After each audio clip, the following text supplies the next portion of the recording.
the senator, while indoctrinated, could not explain his toxicity.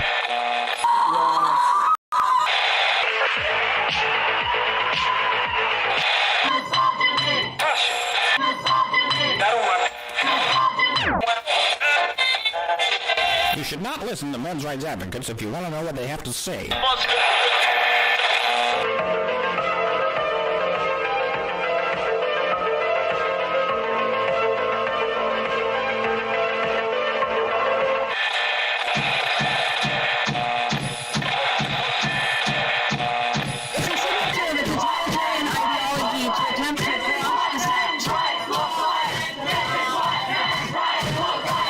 Let's begin it.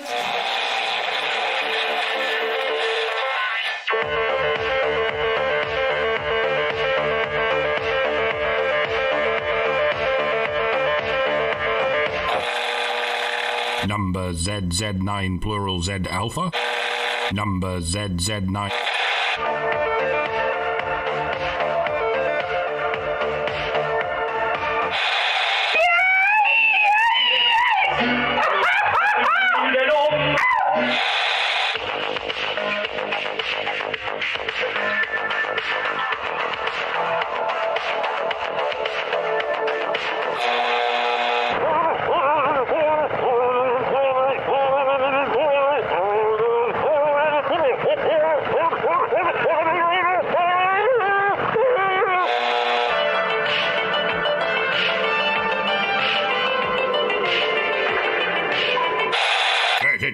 I said I've never seen such hideousness in all my life. Listen to all this, Yeah, couldn't agree more.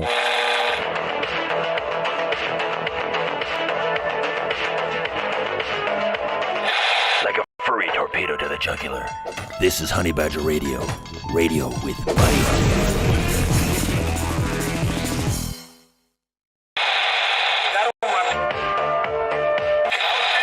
But the senator, while indoctrinated, could not explain his toxicity.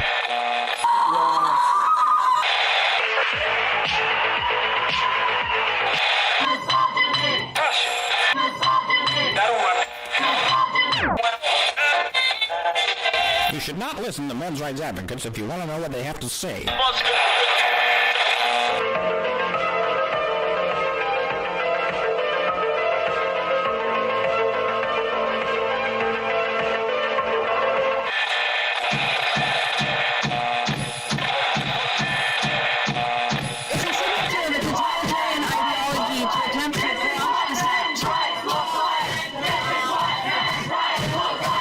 Let's begin it.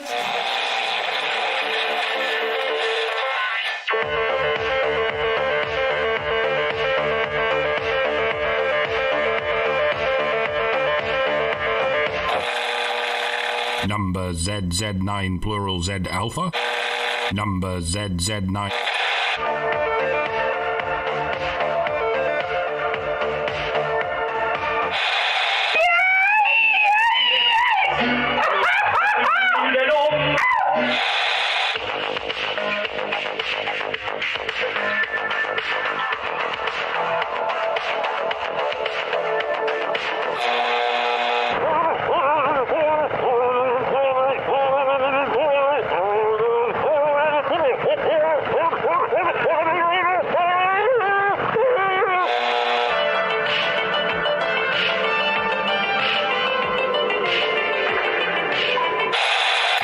I said I've never seen such hideousness in all my life. Listen to all this, Yeah, couldn't agree more.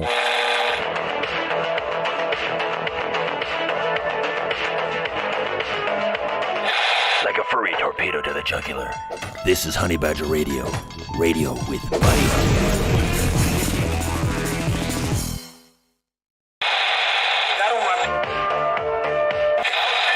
But the senator, while indoctrinated, could not explain his toxicity.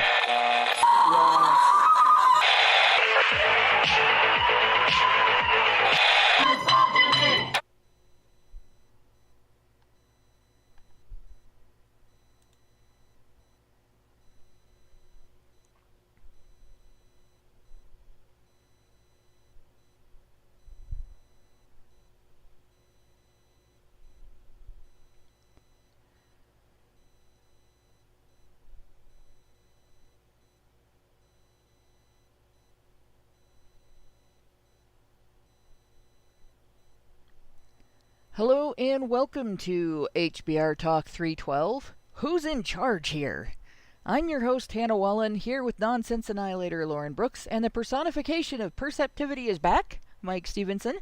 And tonight, we've got an article about feminist goals for women in the words of the head of a major 20th century feminist organization. Just like last week. We read the first page of this last week. I'll go back to the end of the first page this week and start from there just so we can have a little overlap.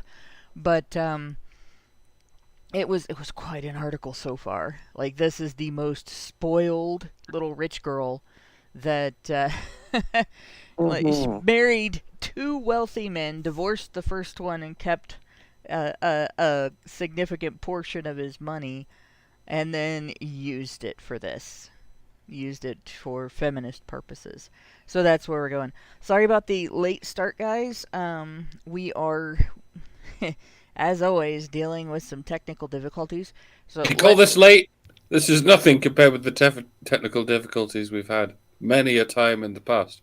It's only 5 minutes past the hour. That's true. That's true. Sake. Well, and we didn't have a forced update. My computer didn't just suddenly, like, shut down in the middle of the show like it did that one time.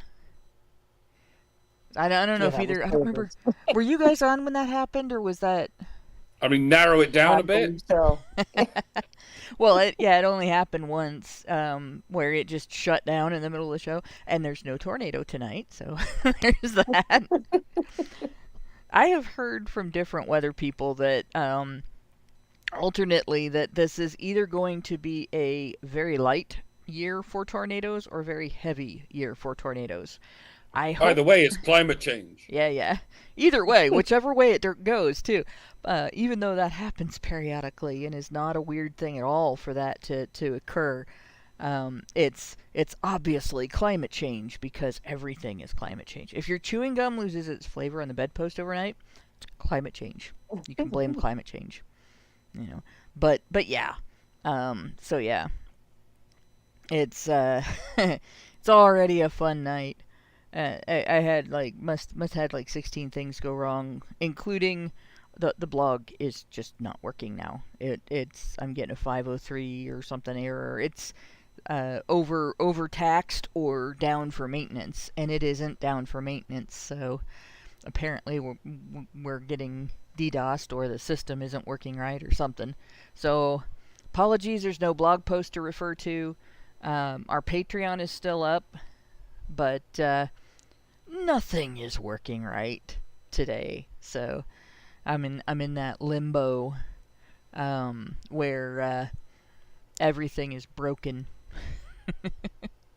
and nothing works the way it's supposed to.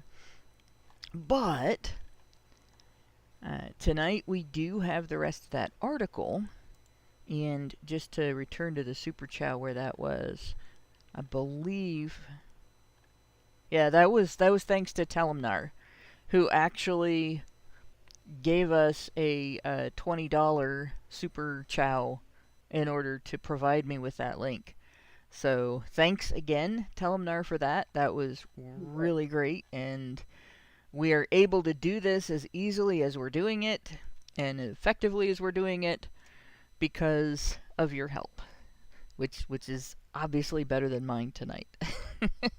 So, before we get into the article, we gotta do what we gotta do. As always, Honey Badger Radio dishes out a smorgasbord of thought-provoking discussions, and as experiences, both recent and long past, have demonstrated, the provoked thoughts are fighting back. They've made it clear that for people like us, relying on third-party payment platforms like Patreon to fund our work is treading on thin ice, or building our house in the path of a rapidly growing wildfire. In light of this, we strongly encourage our supporters to switch at least their support for us to feedthebadger.com, the most stable way to help us out. And if you want to tip us directly, instead of relying on any social media platform's tip jar, the link for that is feedthebadger.com/justthetip. And as always, the same risk applies to our social media platforms, which is why you should further provoke the Thought Police by tracking our thought-provoking discussions on honeybadgerbrigade.com when it's working. where you can find your way to all of our content, as well as a link to feedthebadger.com in the drop-down menu at the top of the page. So, now we can get on with it. So last week we looked at a different website's version of this. This website is the Library of Congress, and it does have, that image at the top of the page of Miss Belmont's residence. So I just want to remind you guys. See if I can raise this up a little bit. So we'll put the picture on the screen where it's not behind everybody. Miss Belmont lived in a massive mansion that looked like a castle. There we go. And the residence was actually called Beacon Towers, and it was on Long Island. So, but we're not going to use the image form of this because it's hard to keep it in place. So I'm going to actually, there we go. I'm going to actually do, I can look at it with text, and it makes the text a lot easier to see and read. Oops, I didn't want to go all the way down that far. It's funny how the conservative women of the past are somewhat analogous to the quote-unquote progressive women of the present. Namely, they're only interested in conserving the same thing and progressing the same thing, their own privilege. Yeah. Yeah, it's you have to think of to understand how conservative women and progressive women are the same in a lot of ways. You have to understand what they're both trying to do, right? Because feminism didn't decide to remove gender roles. They keep talking about deciding to remove gender roles. Feminism exists to enforce gender roles, and the way that it does it is by exploiting gender roles. The specific one, the gender role of men having more compassion and consideration for women than women are expected to have for men. So basically, the male gender role of being the leader, the alpha of the two, and the female gender role of being the beta, because the alpha role is the role of the individual who takes care of everybody else, right? And the beta might cook and clean, the beta might give medicine when people are sick, but it's the alpha who pays attention to every little thing going on in the entire relationship, the environment that the couple is in, the family is in, and so on, and says, oh, she's dissatisfied with XYZ, I will fix XYZ, regardless of what XYZ is or how inconvenient it is for him. So feminism exploits that to make men feel obligated to change things about all of society to suit women's perceived interests, what feminists claim women's interests are. So when they say women want to be the breadwinners in families, men step back and let women have the space to do that. When they say women want to fuck around like dogs in heat, men tolerate that. When they say women want to be able to kill their babies, men vote to change the legal framework so that women can do that. And they've done it repeatedly in various ways and areas. Usually when you see more pro-life laws being passed, it's because women are voting for them. It's not mostly men enforcing that on women. It's women going, no, wait a minute, I've carried a baby, I know that baby is a human being, I'm voting against killing this baby. And all babies. But feminists will blame men for that. so that they can get more men to vote pro-abortion. And when feminists want to pretend that they want something, but most women will say no to it, like being required to sign up for conscription, they get credit for trying to do it, but at the same time, it never happens. It never changes. So when they fight for something and women really want it, or feminists can convince men that women really want it, it happens. But if it's not believable that women really want it, if it's pretty obvious that they're just providing lip service, they get kudos for wanting it without actually having it imposed on them. So yeah, conservative and feminist women do the same things. Conservative women just are more open about wanting men to be the protectors and the providers. And the other big difference between truly conservative traditionalist women, not the traditionalism of today, but the traditional history of women's relationship with men, is that traditionally, women understood they were expected to reciprocate. And in relationships where the woman was with the man because she loved him, she wanted to reciprocate. It's not tradition anymore. It seems like that tradition has died. There are still women who do that, but it's not because it's tradition. It's not something that men can expect, and it's not something that society expects of women. And in fact, those of us who care deeply about our husbands, who will work hard to take care of them, and who will stick our necks out to protect them, we get treated like shit by other women.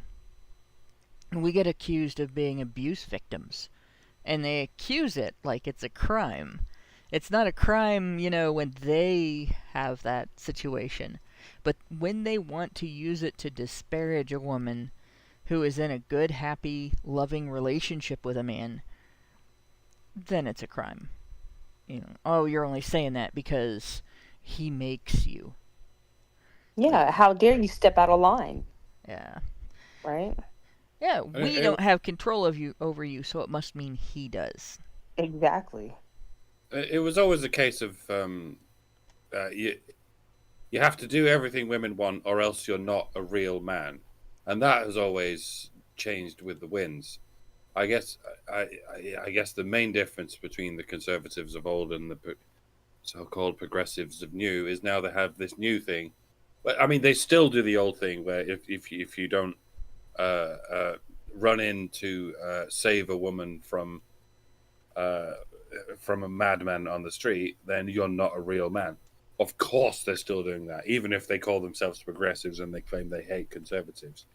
Every feminist woman will still cry that you're not a real man if you don't endanger your life to save a woman. But now they have this new thing where if you identify as a woman, then you no longer need to call yourself a real man, because now you're a real woman just because you say you're a woman.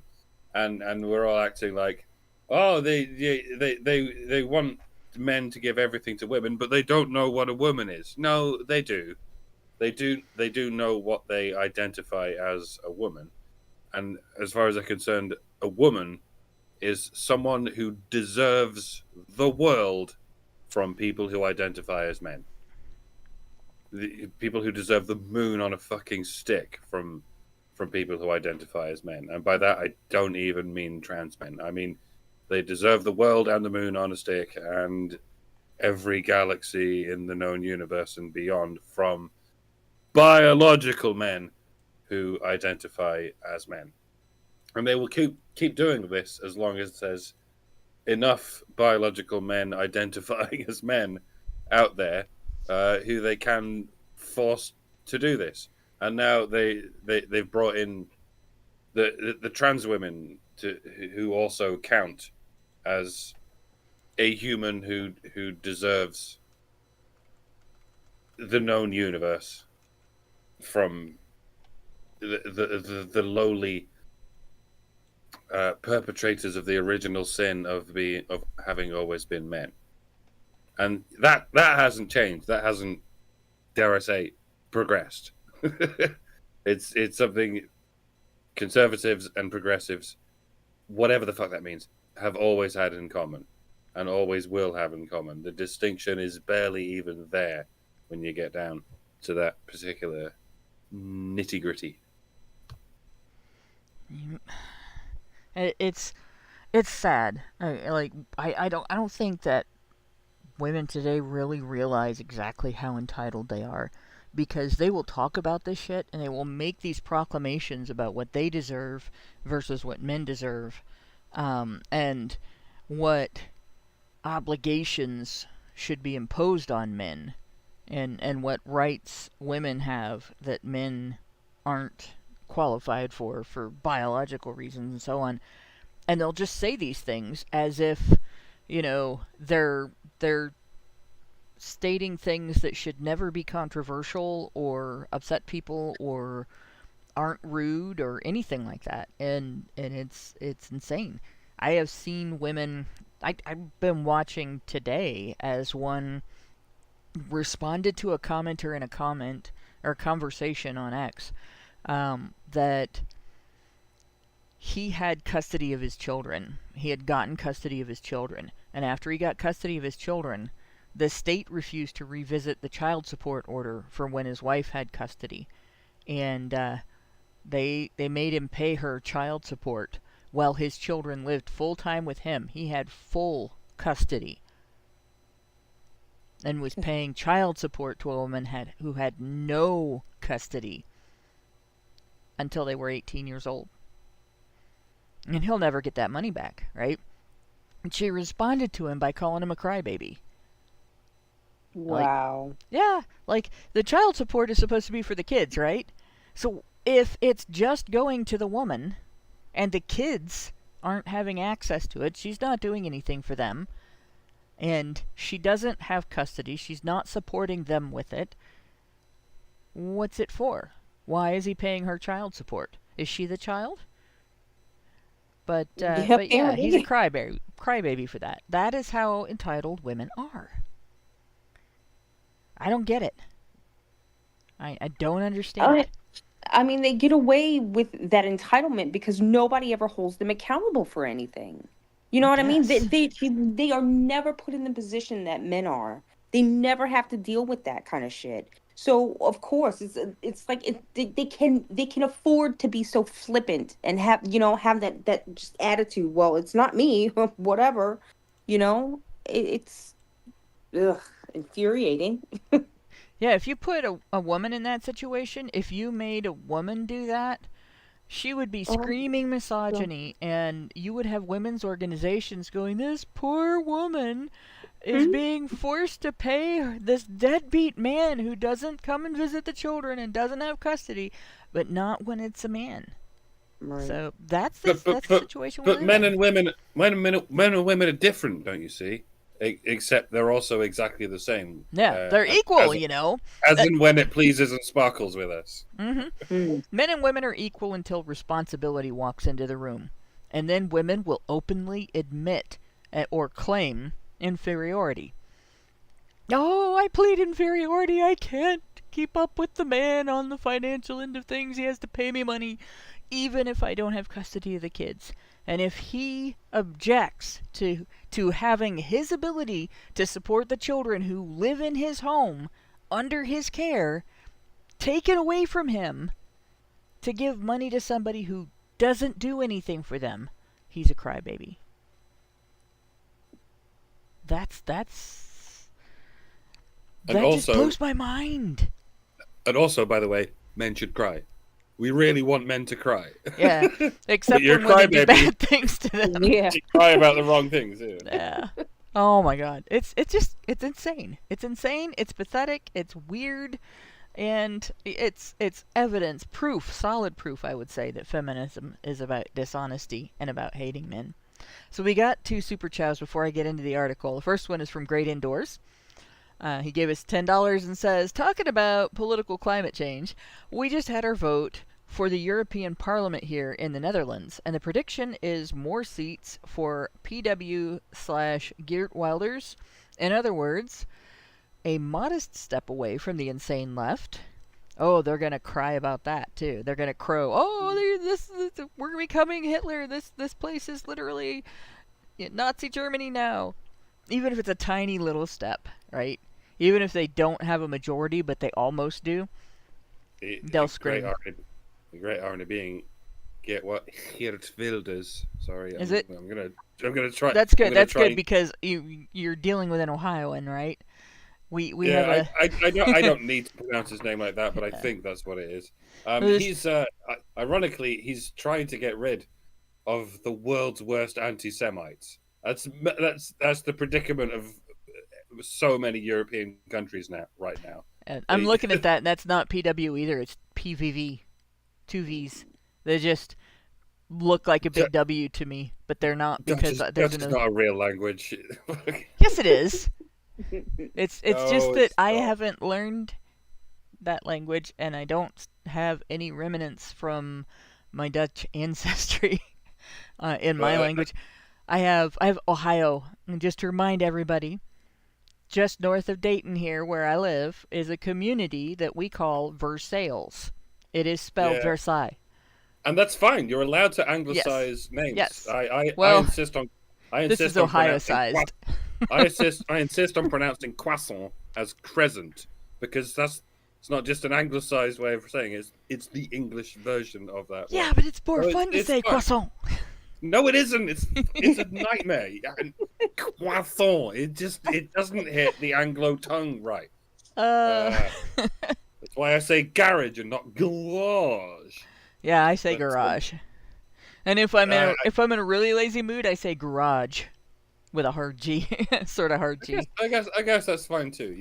As long as people understand what you're saying, it's fine. And what Geert Wilders is saying is we shouldn't be giving free reign of our countries to the world's worst anti-Semites, and the idea that is Nazism is fucking laughable. That's my point. Yeah.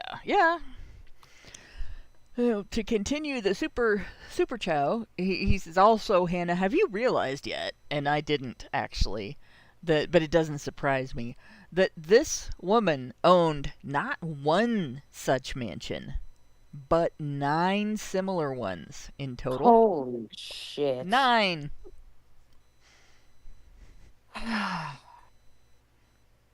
I live in a 2-bedroom apartment.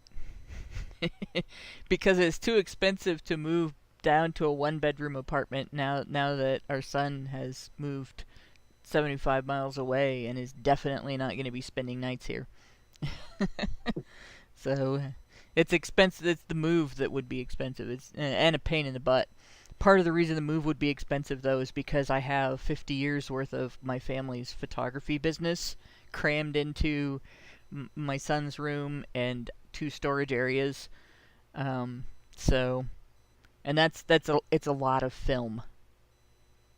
There's a lot of 35mm film that I intend to go through over the next few years, a little bit at a time, and digitize it. But big project. But yeah, so 9 mansions, like 10 mansions in total. Oh no, 9 in total. Not this one plus 9. 10 in total. That's crazy. What would you even do with 10 mansions?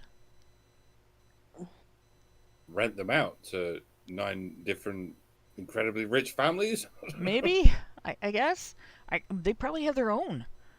Did they rent homes at that time back then? Oh yeah, renting existed clear back in medieval times. Okay. So there were Possibly people that use there's them always for functions like weddings or stuff. Yeah, I just can't imagine. Sit around and think about how rich you are, I guess. I don't know. Like it's crazy. But yeah. So this was a spoiled princess that was making these proclamations that we heard last week. Last thing, he says, I know a band from Dayton, Ohio called Guided by Voices. They're pretty neat. I have heard of them, and I still haven't gotten to hear them. So, but you've reminded me now, and I'll look and see if I can find them online, because a lot of bands are now promoting when they play out, they're promoting their gigs online. So, Meredith G gave us $5 and said, HBR Talk 312, feminism is a first world problem.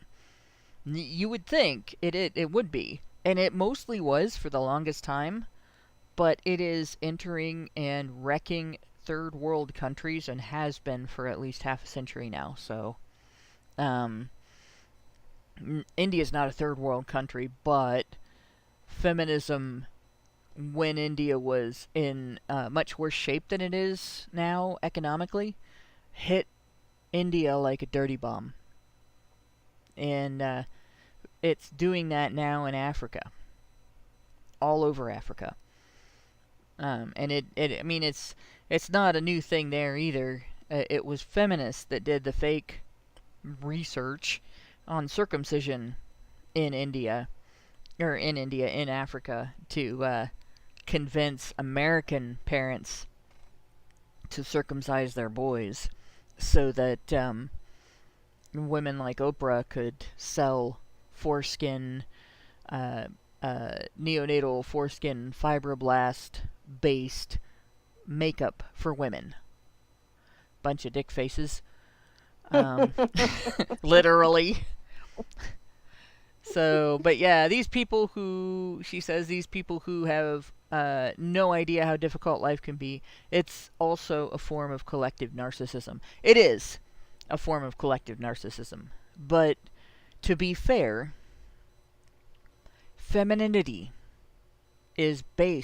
modern femininity is based on narcissism. And I prefer to say cringe on narcissism.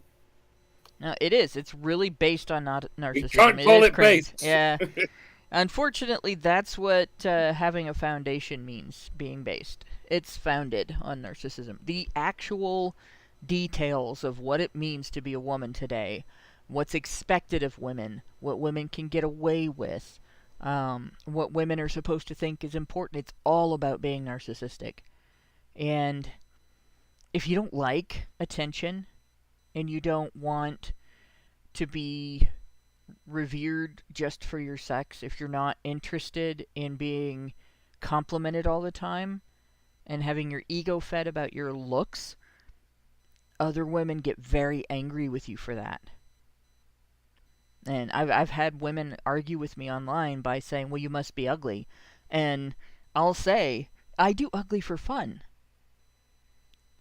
Yes, I'm not attractive now, right? I was kind of when I was younger, but it's never been my personality has never been based on how I looked. It's always the other way around. How I looked has always been based on my personality, and it's not really the thing that I interact with the world around, I guess. And this, by the way, is why women aren't funny. Broadly speaking, hashtag not all. Obviously, there are some very. You good said comedians. Broadly. I did. I see what I didn't do there. But yeah, yes, you did. The willingness to appear ugly is intrinsic to being funny. It's even if it's as simple as pulling a funny face.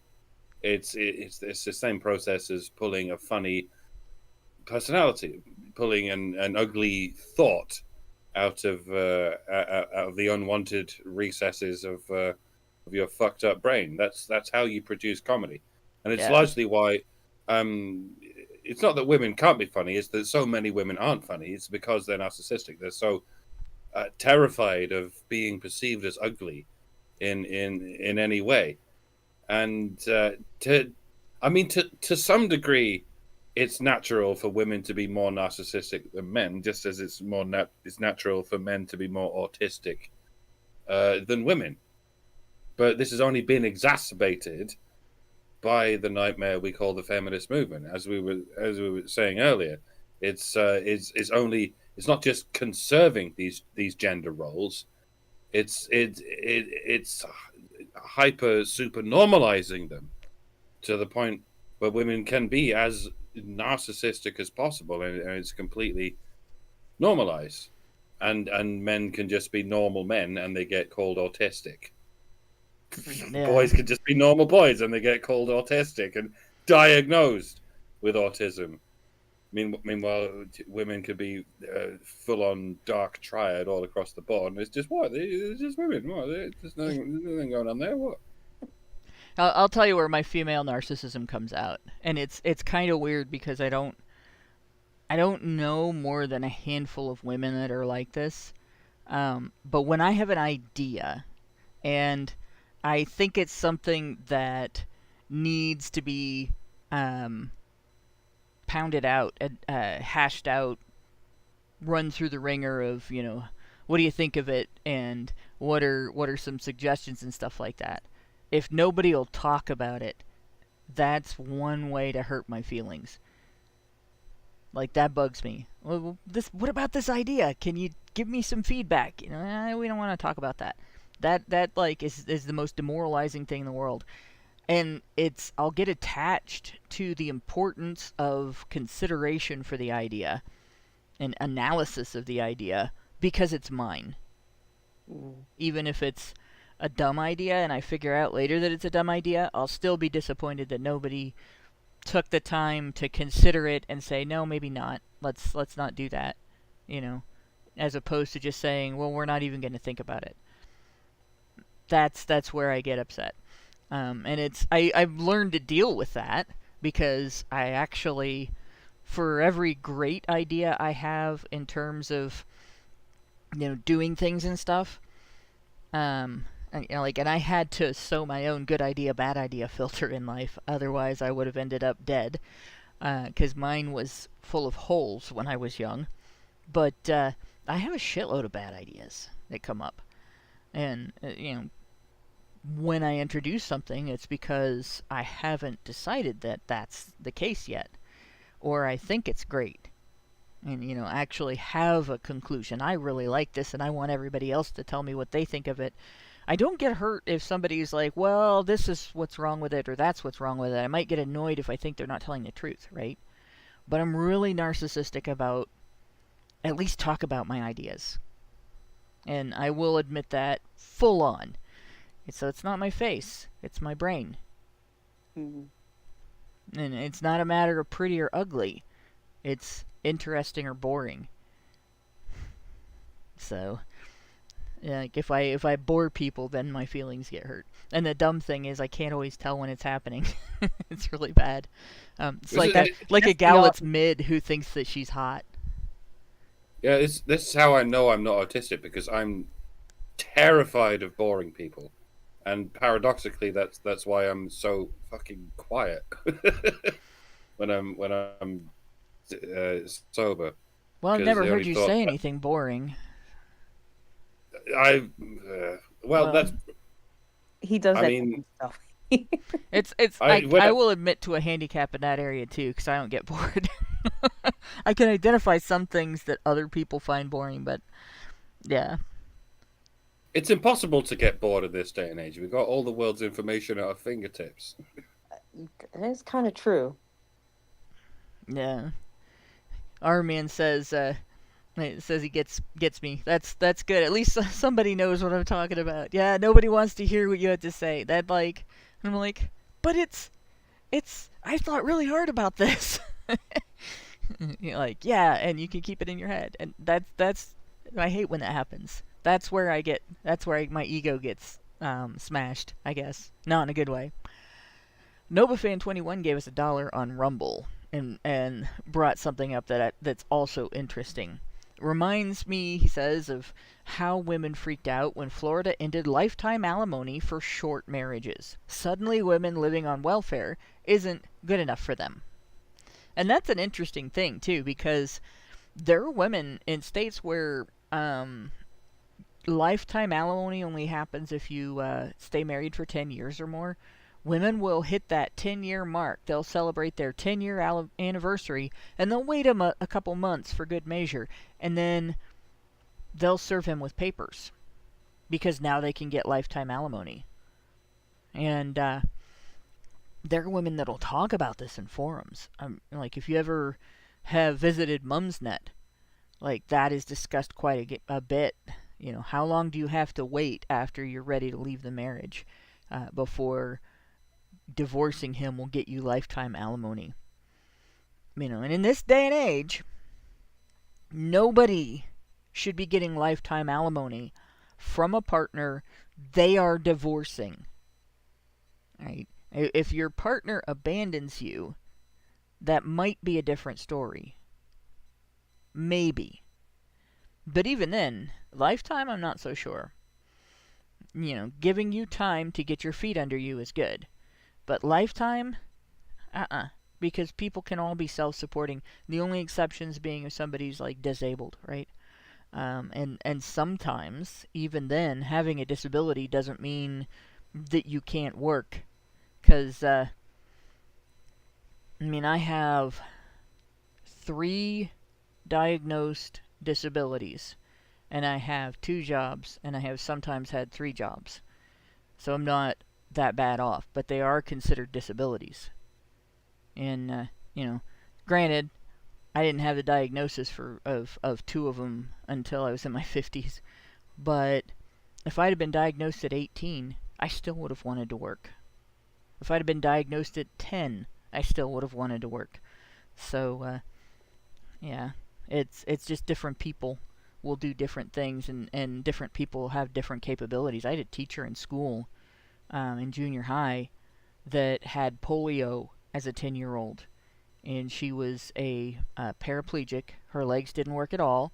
One of her hands, she had very limited range of motion with it. So she had one hand that she had her full range of motion with, and she taught 13-year-olds. So, yeah, it's hard for me to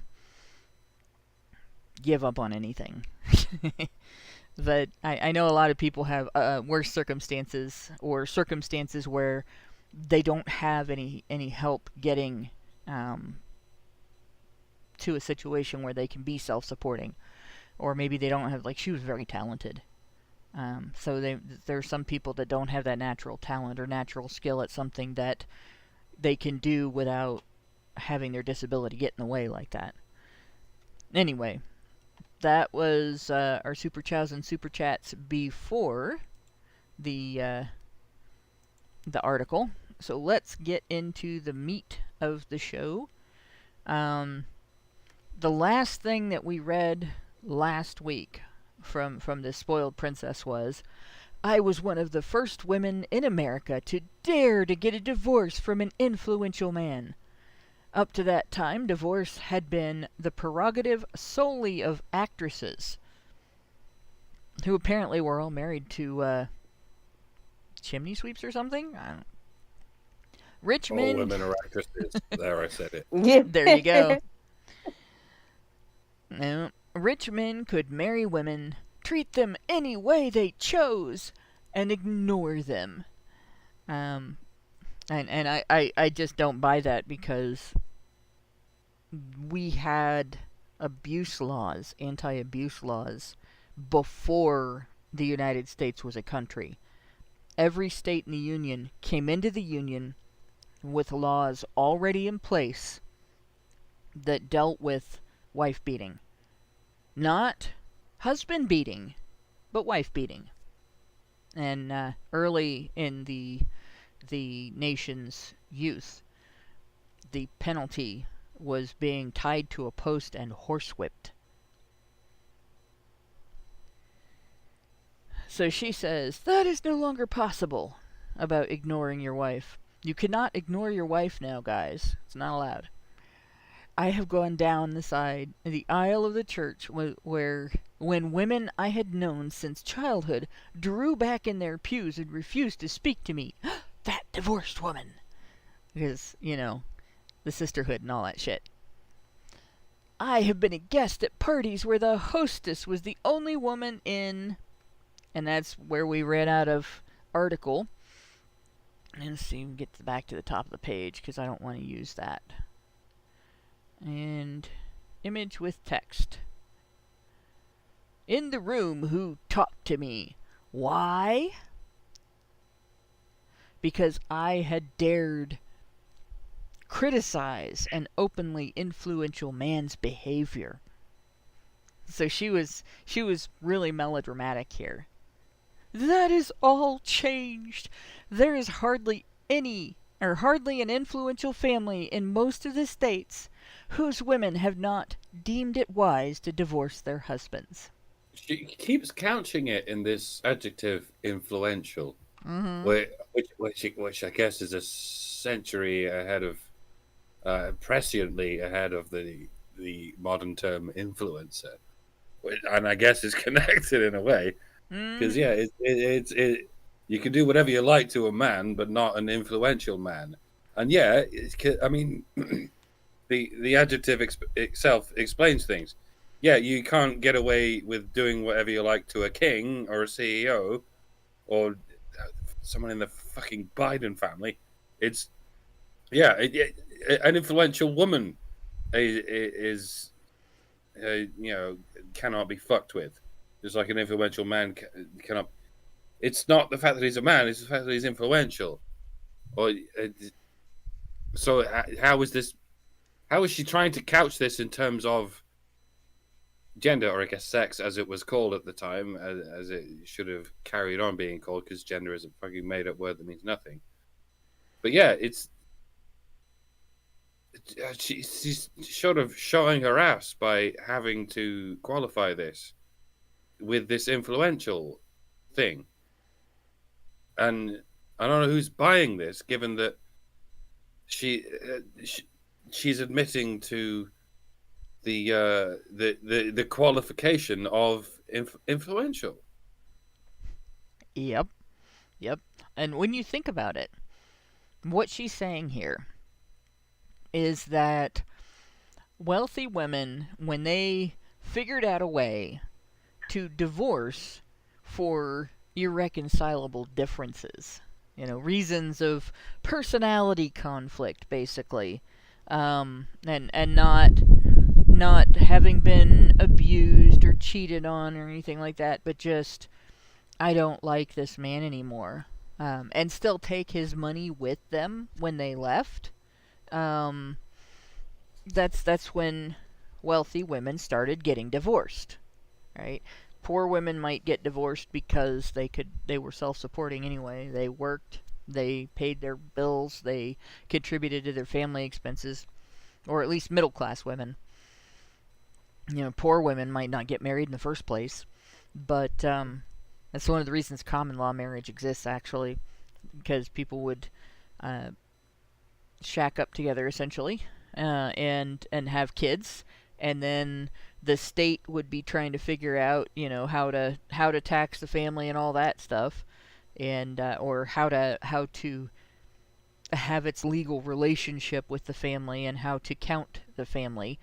And so they decided they had to make them legally a family, and to do that, you have common law marriage, and now you're expected to stay together, regardless.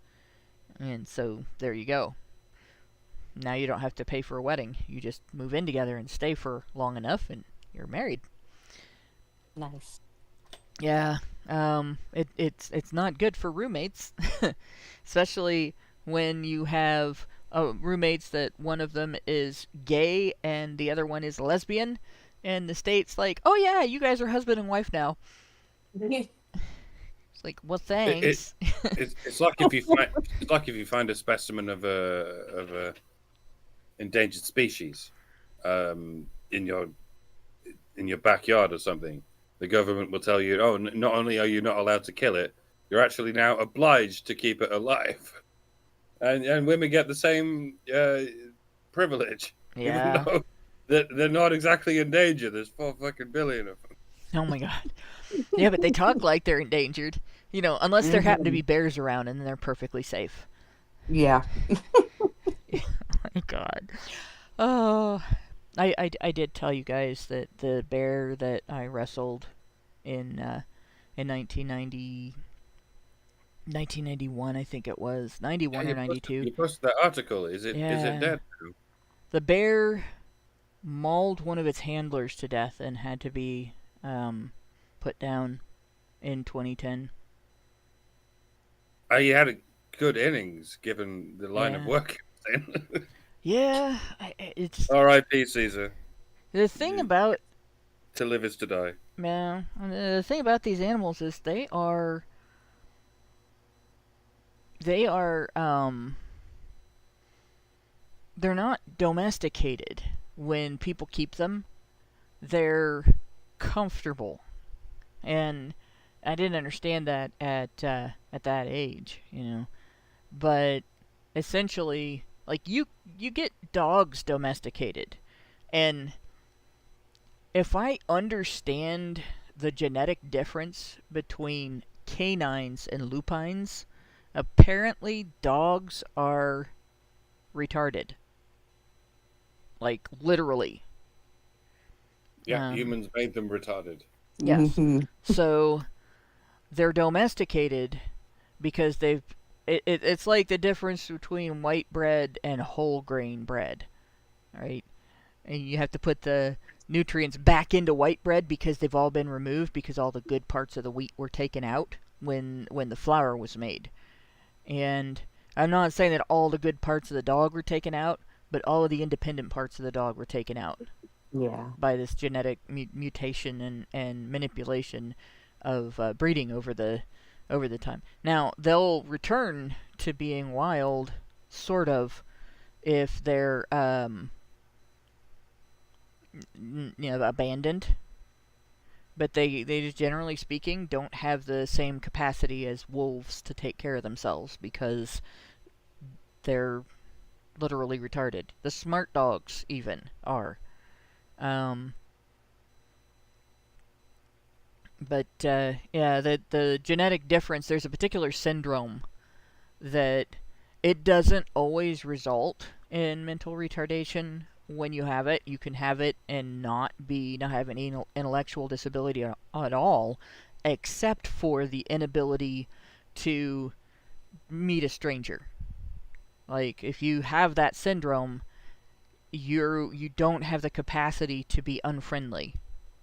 And dogs will defend themselves if they're afraid of you, if you give them a reason to be unfriendly. But they're like that. If they only experience nice people, a dog won't meet a stranger, and they won't understand if you don't want to be around them. And so yeah, they are literally. It's quite the brick wall to bash your head against. And when you try to explain this to not all dog people, hashtag not all, but a lot of dog people will go, it's the owner.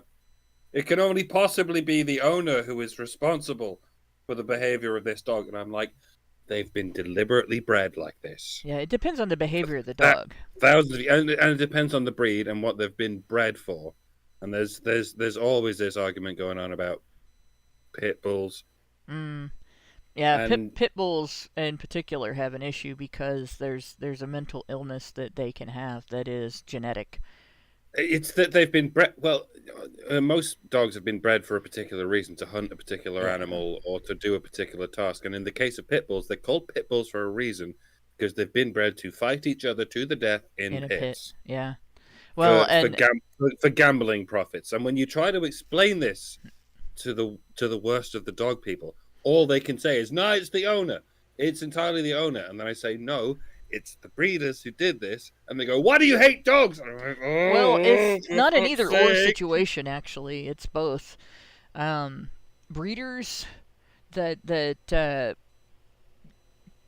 bred for that characteristic in dogs, they're responsible for that mental illness. Pit bulls can be perfectly nice for years and years, and if they have this one gene, for no apparent reason, with no warning, the dog will just go apeshit and attack the next person that's around it, even a person that it's close to, and maul that person. They could be very loving and affectionate when that's not happening. But I wouldn't go to a breeder for one because I wouldn't want to see more of those dogs bred.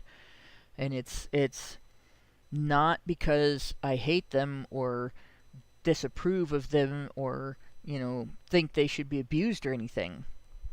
But, if it goes from having the disposition of the nanny dog to having the disposition of a chihuahua in a pit bull's body, then we are in trouble. I wouldn't want a chihuahua either because of their disposition. Poor little things are neurotic and paranoid. Chihuahua, I don't know how much their retardation is due to breeding, because they're one of the only surviving species that are actually native to the Americas. Yeah. They're called Chihuahua because they're from the Chihuahua region of Mexico. Yep. Dogs, much like humans, the vast majority of the dogs currently residing in North America are from European stock.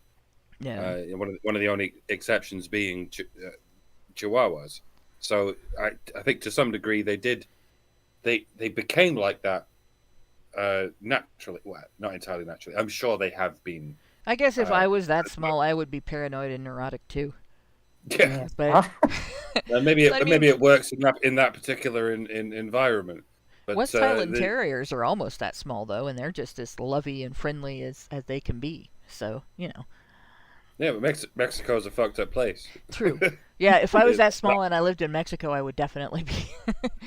And I don't know. I'm saying that in somewhat urban, and like I'm in a suburb that is directly up against Dayton, the city of Dayton proper. So it's urban, but it's like we have gang graffiti in my neighborhood. There's gang graffiti on the dumpsters outside my house. And then there's also taggers that have tagged next to it that clearly don't know what it is. So, I'm like, don't put your name next to that, you dipshit. But yeah. But in any case, yeah, that bear, it's a totally different story with bears. You don't keep animals like bears in your home. You can keep. There are many breeds of dogs and lots of breeds of cats and a few other animals that you can keep in your homes that will be fine with staying in your home and will feel comfortable there and will feel comfortable with you, and it won't change the whole life of the animal. And bears are not one of those. You really shouldn't go close to them. So, because the bear didn't attack because of some, they're wrestling too hard with it or was being disciplined or anything. No, the guy was feeding the bear donuts, and the bear attacked him. Jesus. That's not how I respond when somebody gives me donuts. And, and that's not how a dog would respond if you gave him donuts. But a bear is a different story. Whatever you do, don't give the bear cocaine. Oh, Jesus Christ, no. I read about that incident, and it just... Oh, my gosh. All those poor people and that poor bear. There isn't anybody in the story that doesn't have some degree of sympathy for me. Even the dealer. That's... Nobody wants to have to jump out of an airplane and die. All of that is bad. Everything about that was bad. Therefore, I had to watch the movie, and it was also bad, and everybody should watch it. But yeah. So yeah. What I don't understand is how the bear took one taste of the cocaine and then thought, "Yeah, that's something I want to continue eating." It's probably cut with sugar. It can't be that much sugar. It doesn't take much. It's like there's a little bit that's in there. And then the other thing is bears, and in terms of their dietary habits, they are equal to pigs. They eat everything. Technically, cocaine is a vegetable product. It's made from the coca plant. It's an extract from the coca plant. So I guess the bear was smelling something that humans don't smell, possibly chocolate. Yeah, Well, I mean, possibly. with the size of its Well, no, that's not the lungs, I same mean, plant. it probably breathed in too much of the cocaine or inhaled too much of the cocaine before it even figured out what it tasted like, and it was gone off its fucking mind It just already. lost its inhibitions, and I'm like, I'm high. I'm gonna eat anything I can come across. That's what happens when you're on cocaine. You drink everything, you smoke everything. Like everything's awesome now, Yeah, including the rest of this cocaine. the only drugs that I've had that come from that same plant are Novocaine and lidocaine, and I've figured out I'm not allergic to it, but it's like other chemicals. I only need about half of what your average person needs before it has the same effect. So I will never try that drug in my entire life. The heart condition I have would be bad. rubbish. Like, that's I not will say good. this officially to everyone listening to this podcast: cocaine is rubbish. It's overrated. It's hideously overpriced. Like this is one of the biggest misconceptions when it comes to normies. People think if you take one line of cocaine, you'll suddenly go, "Oh, you're completely insane," and people think No, you that's take just what they say in the movies. and people think you take magic mushrooms, and you're like, "Oh man, this is so great. I feel so good." Couldn't be further from the truth. You take one line of cocaine, and you barely notice the difference. It's different with different people, but even with people who like it, you take one line, and you're like, I don't understand what's even happened. I mean, I do appear to be talking slightly more than usual, but that's basically all that's happened. And some people don't get any effect off it at all, which is absurd for such an insanely overpriced drug. Whereas if you take whereas if you take just a handful of magic mushrooms, you will completely lose your mind. Yeah, it'll be terrifying one moment and hilarious the next moment, and then you'll fucking shoot your girlfriend twice the next moment. It really can happen. So fucking bear this in mind, folks. Don't be scared of cocaine. Just don't take cocaine. It's rubbish. It's also bad for your heart. But then again, so is caffeine. That too. and do be scared of magic mushrooms because they can completely fuck you up. All right. Now they're talking about using the active chemical in those for depression. It's going to be fucked up because drug companies will get a hold of that, and then it'll become a whole done wrong thing, just like everything else they do. But anyway, back to the article. I don't remember what got us on bears, but yeah, keeping wild animals is not a good, as a regular person, just not a good idea. Let them be wild. That's what they evolved for. And it's not comfortable or normal for them to be dependent on humans or in close proximity to humans all the time, and it creates danger for both. When the bear ends up mauling somebody to death, then the humans have to kill the bear so that it doesn't do that again. And so you end up with both the human and the bear. Most of the time, people don't survive getting mauled by a bear. Or if they do, they're never the same, right? So terrible things happen on both ends. So, she says, speaking of things that maul humans, the feminist says, "We have said to men, you can't take us and use us as you choose, throw us aside, and expect us to submit without protest." That's what women do to men now. "We have a right to live and a right to be respected. Someone must pay." Since when did that become a right? Yeah. The right to be respected? No, honey, that's earned. Yep. Well, I've said this for years. Women don't understand respect. Mm-mm. Most women think being venerated is being respected. Think being put up on a pedestal is being respected. They don't understand respect. Yeah. See, someone must pay the price in criticism, even in ostracism, for every advance which the world makes. Why? Nobody's got an answer for that, right? Okay. No. I keep losing your volume, Lauren. I'm going to turn you up in my... Hopefully people will be able to hear you all right. Okay. There we go. That's a little better. Shout, Lauren. Come on, let it out.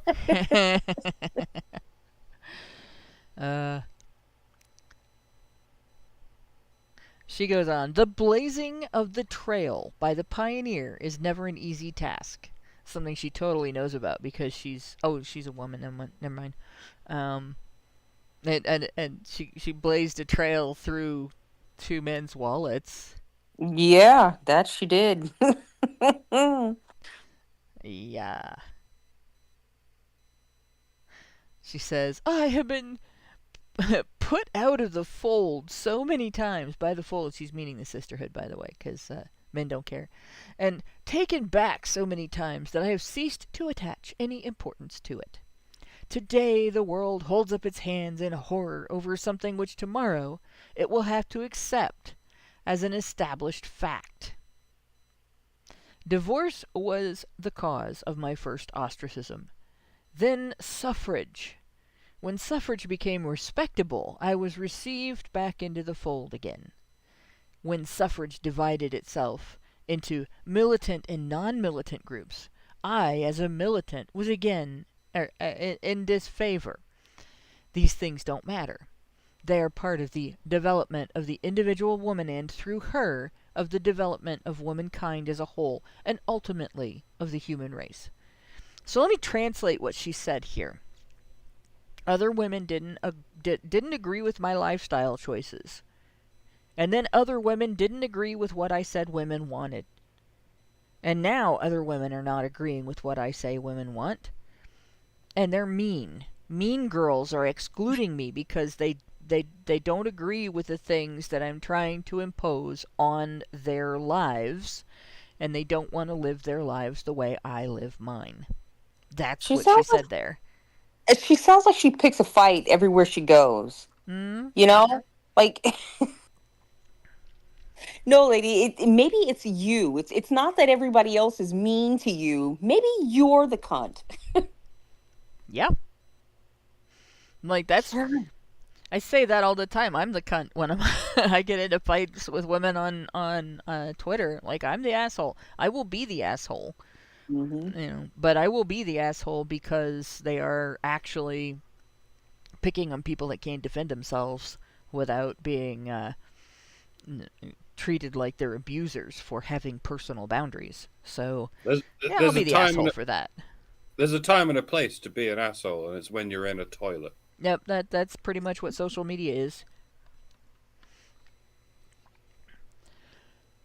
She says, these things don't matter.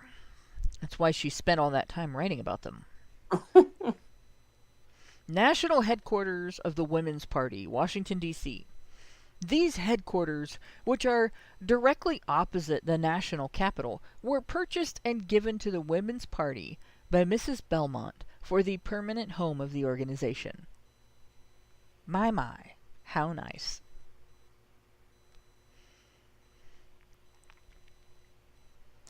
Men must cease to dictate everywhere. But, you know, men's money were used to fund her organization. Mm-hmm. But they don't get any say in the matter, right? In the judiciary, in the Senate, and even in the White House.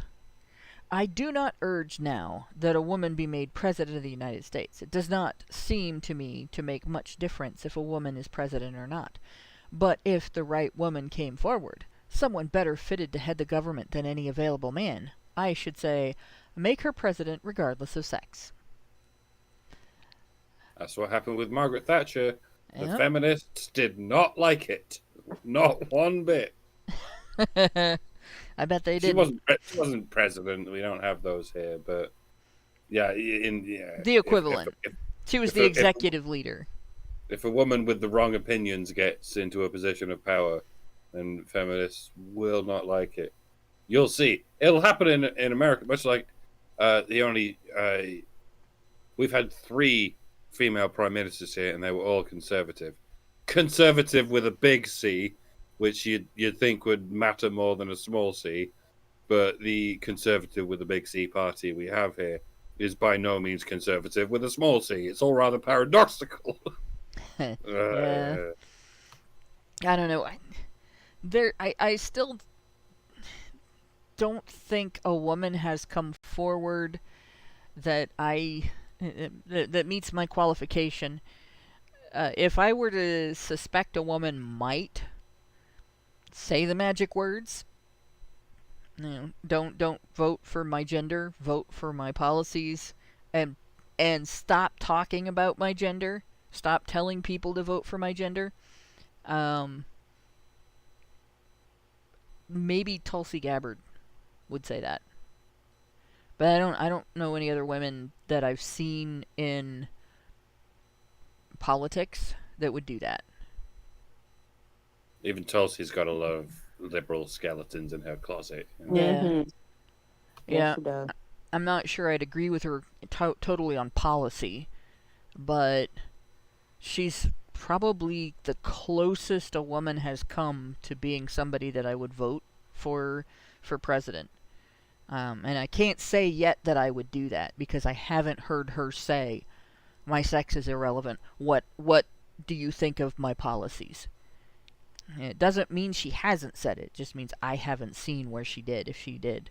So, that, like, and again, I wouldn't vote for her just because she's female either. Like, that's not gonna, so if her policies, if I look at what she's offering, and I believe that she, if she got into office, if she said she was going to do something, I think Tulsi Gabbard would do what she said she was going to do. So if for it to not happen, the other politicians in Washington would have to try to stop her, right? So whatever she says she's going to do, I'm going to judge her by that.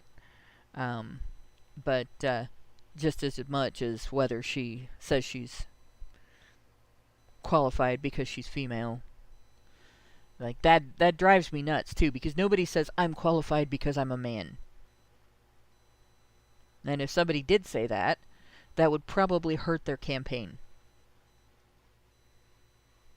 So, like, she's right here in saying that, don't vote for a woman just because she's a woman. She'd have to be better fitted to head the government than any available man.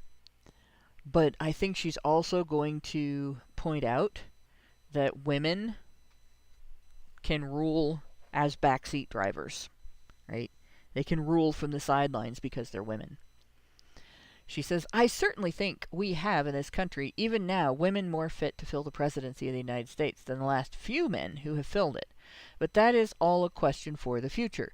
At the moment, it is unimportant. The important thing is to break down the barriers that prevent women from utilizing for the good of the human race all their energies, capabilities, and talents.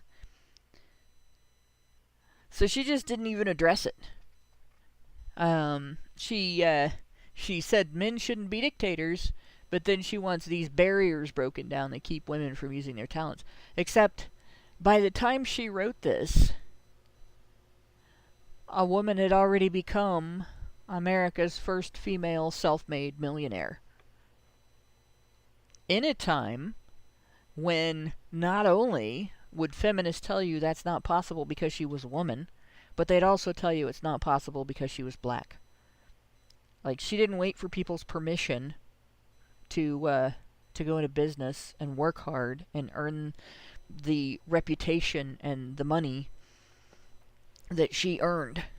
And, Madam C.J. Walker's products are still in use today. You can still find stuff that she invented today because she made her money by doing a great job, being a great creator and showing her ingenuity.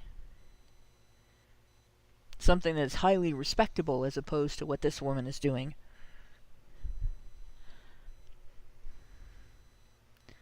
So she goes on. If we are going to repeat the experience of men in politics, we would do better to stay out. If we are going to scramble for jobs instead of fighting for principles, I think it would be much better if we did not have a vote. Based. Yeah. So she's looking at this now going, women are starting to live like men. So she's kind of based. She does say, you know, women shouldn't vote. But her reason is because it puts more work on women. Not because women don't consider what they're voting for before they vote. So then she loses based points for that. And those were the only based points she got. Europe has suffered no more under the reign of queens than it has under the reign of kings, she says. Which is bullshit, because queens were more likely to go to war. Everyone suffers during a war, especially the people who have to go do the fighting. All the complaints they have about the British Empire, the vast majority of them happened under Queen Victoria. Yeah. Just saying. Well, yeah, I mean, Queen Victoria is the one that took coal mining away from women. You know, there were women coal miners until Queen Victoria found out about it and got very upset that women were doing that hard work. Now, when she took coal mining away from women, she did not replace the lost income for them. So they went from mining coal to working above ground, doing other things for the same company, not lower pay. But, and their families suffered. But you know, you gotta help women by making their lives harder and dirtier and more deprived of necessities and stuff. That's very helpful. But yeah, you know, queens are better than kings, right? Surely anyone who has listened to the debates of the United States Senate could not fail to admit that there are many women who could fill the chairs better than some of the men who occupy them at present. Thanks, lady. Now we have AOC. And she can fill a chair with ease with her big Latino booty. Yeah, she can fill a chair. Now, if she could just fill her head. It is dramatically empty. Sigh. I hope that one of the first acts that women will try to pass will be the act of providing that people who govern them shall be normal.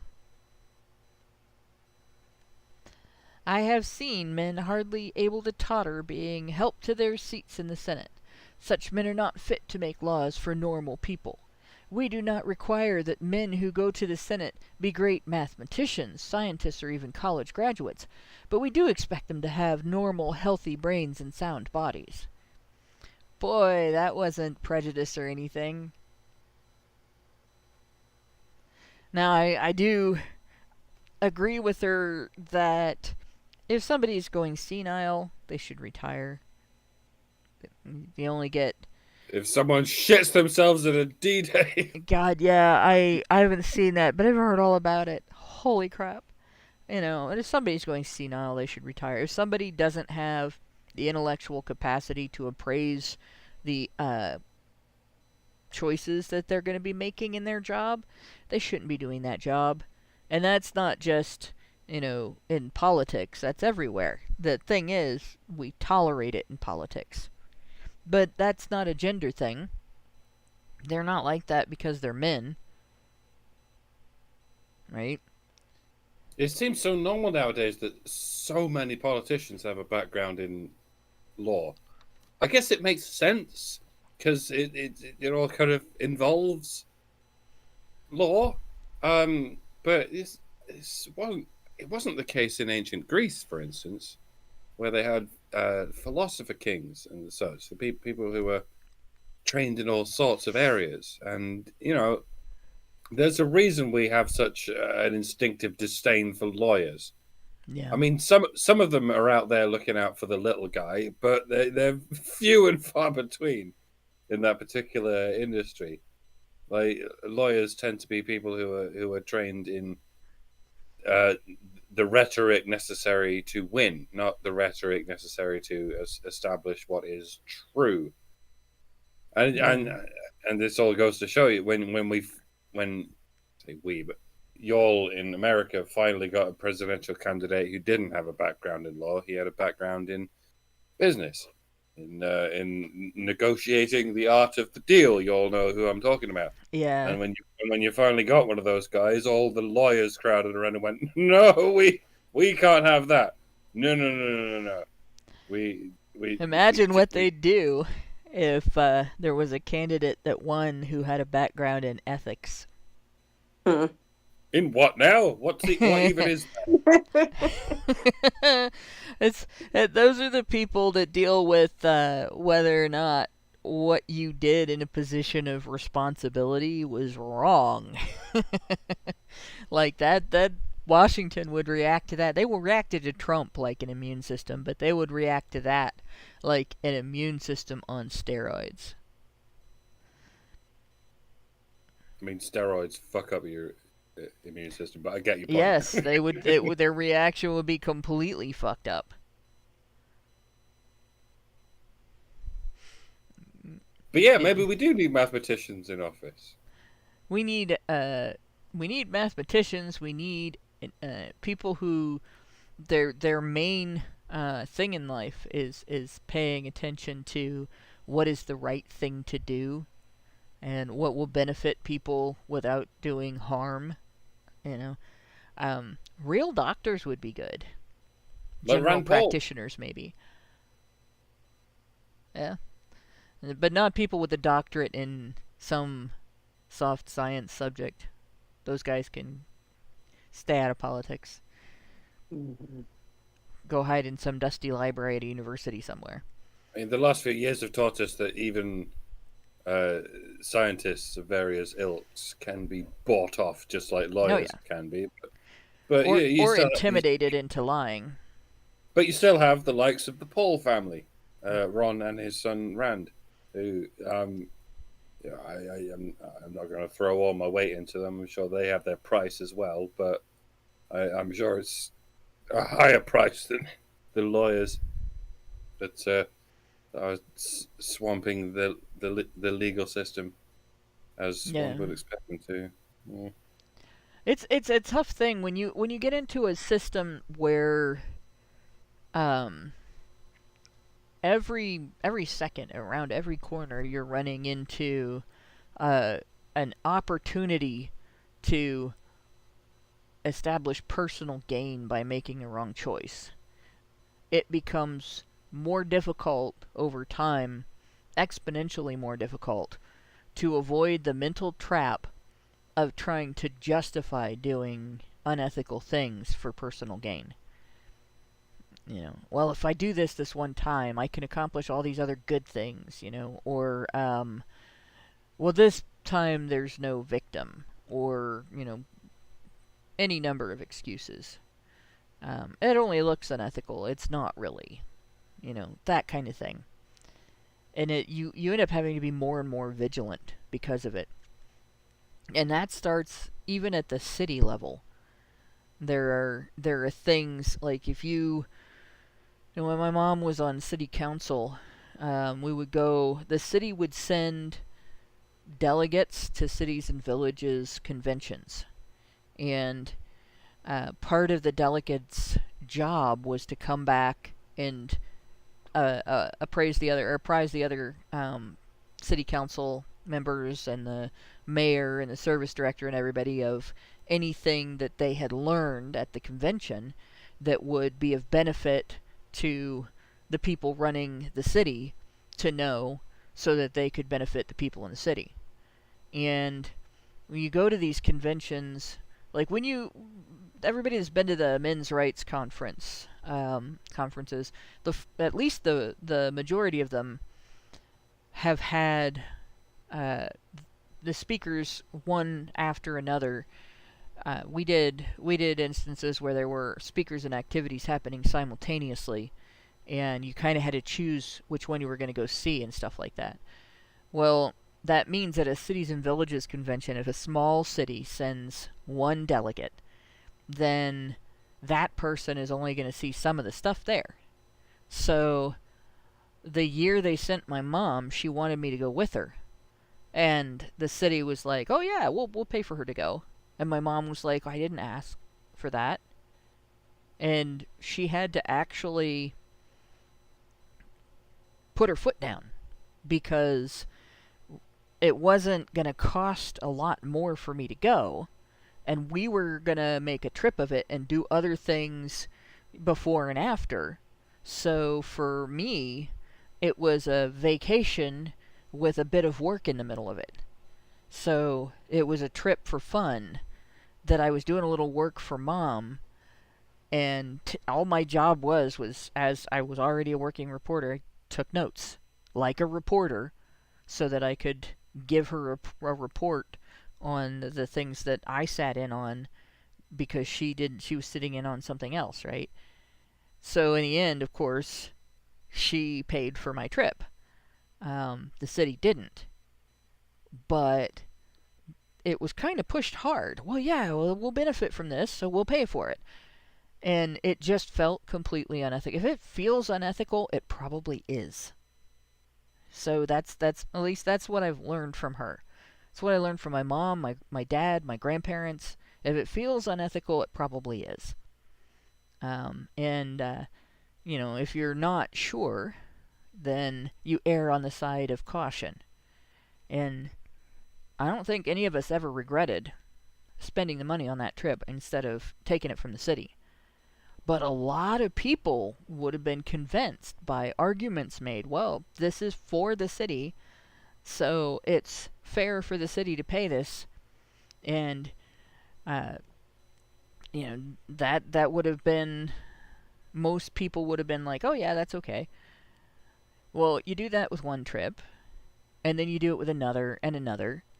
Our mayor couldn't go to our sister cities trip. We were sister cities with a city in Japan that is now, it merged with another city, so the name Hokudan-cho is no longer a city name in Japan. But Mom had just had surgery not too long before. She'd had spinal fusion surgery. So she was walking with a cane, she had a neck brace, she had medications she had to take. They had her on all kinds of, like, vitamins and collagen and everything in the world for healing up and all that. But the mayor couldn't go, so they had Mom go. Then she had to have me go on that trip. Right? It would have been a lot easier to say, oh yeah, we'll let the city pay for this if we'd have done the other. But that wasn't the case. And so there was no predisposition to let the city pay for me to go to Japan. So it was easy for Mom to make the ethical decision there, too. No, we're not going to take people's tax dollars for Hannah to go on vacation to Japan, and while she's there, be the person who takes care of Mom, which is what I do anyway. So it's one of those things that once you take one step down the wrong path, the next step down the wrong path becomes easier and easier and easier. But when you fight to take your steps on the right path, every step that you take on that right path feels better and better, and it's easier to fight that fight every time because you don't have that background of taking the wrong steps. You're not having to deviate from the wrong path to get back on the right one. And unfortunately, in politics, those opportunities are so numerous, so frequent, and so pervasive that it's damn near impossible for somebody to stay on the right path all the time. And politicians will treat each other like shit for going down the right path because they've gone down the wrong path. They've done unethical things, and they're reminded that what they did was unethical, so they treat the person who does try to stay ethical, they'll treat that person like an affront to their sensibilities. You remind me of something bad that I did. It's like you just shoved the smell of shit in my face, and since it's my own shit, I'm really upset about it, right? And that happened with, I saw that happen with my mom, and I saw that happen with some other politicians that civil servants really, that weren't political in their politics, and so yeah, if you had a civil servant get into Washington that really everything in their life was in order, and they've tried to stay on the straight and narrow, tried not to benefit at other people's expense, without a fair trade, where the other people are benefiting at their expense on an equal level, and it's consensual, then the rest of the politicians would just eat them alive. And Is this a good time for an afuera? Yeah, that's a great time for an afuera. The only politician you should trust is a politician who doesn't trust politicians. Mm-hmm. Yes. And even then, you should be slightly apprehensive with your trust, because they might not be on the level. Yep. That's another reason, though, why I don't trust women in politics. Because most women in politics are not like I just described, and also they are too trusting of other politicians. So, that's really bad.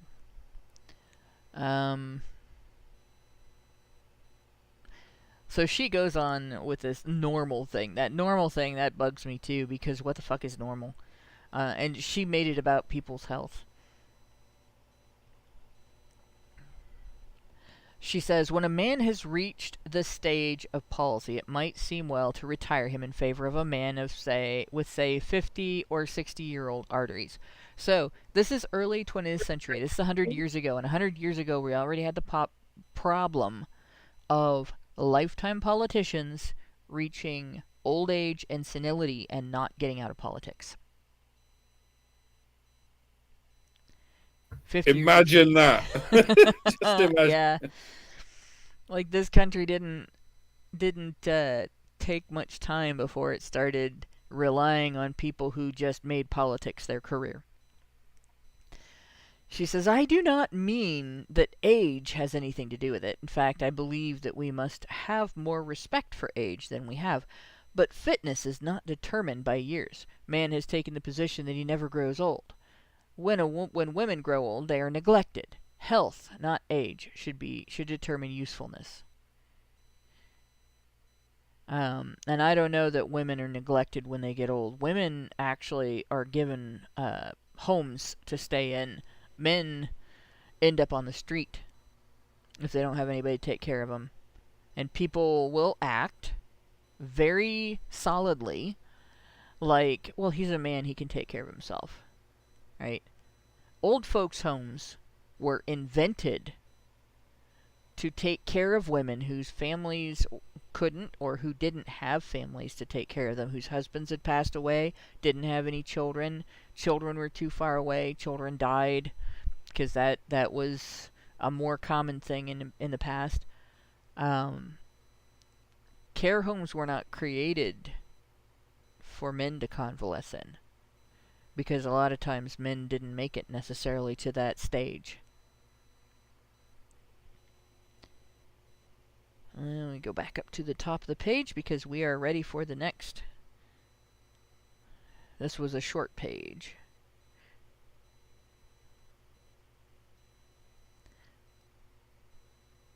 Will it go to the next page?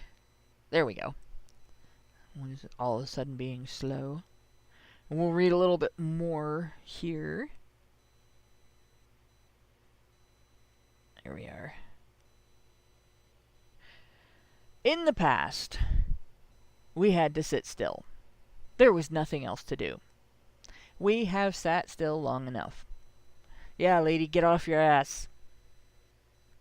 I wonder how many women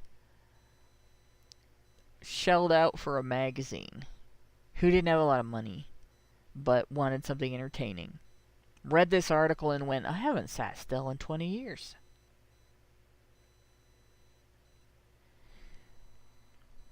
Because women... This was the days before washing machines and dishwashers. Yep. This was the days...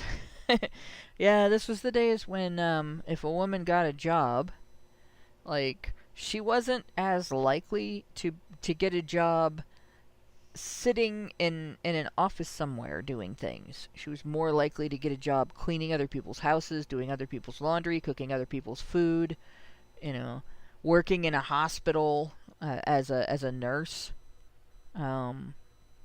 working as a midwife, going into people's homes and helping them give birth, working as a doctor's assistant. Not so much, there were some women who did clerical work, but for the most part, that was done by men. So, yes, we had to sit still. Actually, I haven't really sat still in 20 years. We have sat still long enough. We didn't have a stepping stone from which to go on. Now we have it. The vote is only the beginning of what we need. It is only our tool, our new broom, our new broom. That has connotations. Our pick, our shovel, our axe. Yeah. I'll get you, my pretty. And your little laws, too. But we have no intention of seeing these excellent utensils put in a museum. We mean to use them. Carrie Nation. She's referencing Carrie Nation. Oh my god, Carrie Nation was a monster. Carrie Nation with a hatchet. Almost any woman with a broom gives, to my mind, a better picture of action than any man with a musket. Well, lady, your right to vote was won with muskets, not axes. Good luck and fighting a war with brooms. So for people who don't know the details of the women's Christian temperance movement and Carrie Nation, this woman was like 6 feet tall, and she would take a hatchet, like the kind you would use for chopping branches and stuff. She would go into bars and chop up tables. She'd flip tables, chop up chairs and other furniture as well, hit people, and throw all the men out. Bash the alcohol, break all the bottles, cause, hundreds of dollars, thousands maybe in damage. All in the name of telling people that alcohol causes violence. It makes men violent, right? That's her message. I'm going to come in here and chop up your furniture and punch your patrons and break your merchandise and leave a scattered, shattered mess all over your establishment to prove to you that the substance you're selling makes men violent. Yeah, I'd have gotten violent if she'd have broken that goddamn liquor in front of me. I think a lot of people were just afraid of her. In. Like, we're talking, she was 3 inches taller than me at my tallest. Well, two and a half inches taller than me at my tallest. And big, broad-shouldered woman. Like, yeah, Big Bertha, Helga the Destroyer, the chat, and Rumble, who've Mangaka 92 and Mr. 303. Yeah, this was one of the Butt sisters, Bertha Butt. But seriously, this woman was big and scary, and mean, and violent, and that's how she rolled. One day she decided to do that at a root beer bar. because it sold beer. Oh, yeah. Root beer Root has beer. never been alcoholic. Yeah, it's not alcoholic. Well, I mean, it is now. You can get it alcoholic now, but it's because they added alcohol. Yeah, night motorcyclist, yes, so a ma'am. It's ma'am! Oh my god. Yeah, she was nuts. So this woman looks up to, well, I guess a lot of women looked up to her because she was taller than most of them. But this woman admired that, right? This crazy, wealthy, spoiled princess that has all this shit to say about men and power and stuff, admired Carrie Nation. Like, Carrie Nation was like the Lizzie Borden of the temperance movement. So she says, today is no time to be bored. She got bored. That poor lady. This is the time for women to want what they want and get it. And it is high time that men were looking around to see what women want. Because apparently men have never done that throughout all of history, right? Yeah, when have women ever not gotten what they wanted? We have indoor plumbing because a man cared about a woman's experience going to the bathroom. The first toilet was made for a queen. The first indoor toilet was made for a queen. Not a king. A queen. But men benefit from it as well, right? Yeah, but men built it. Yep, men built it. Name me anything that men benefit from, and I will name you the very same thing that was built by men. Have men ever built anything that benefits men but not women? I mean, I'm struggling.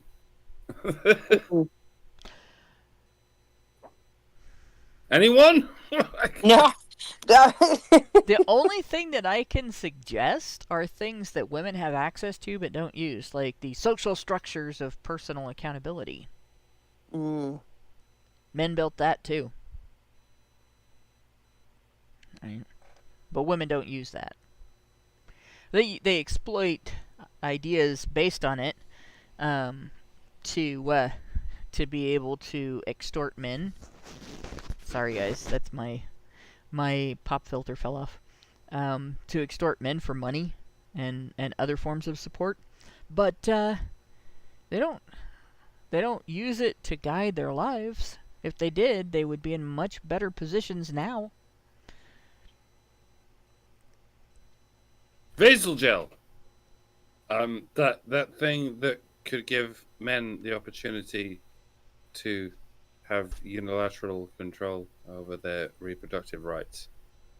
That thing that is still mysteriously not appearing It's in the general market. Due to be on the market in the U.S. in 2026, and women would benefit from that if they are smart enough to trust their partners.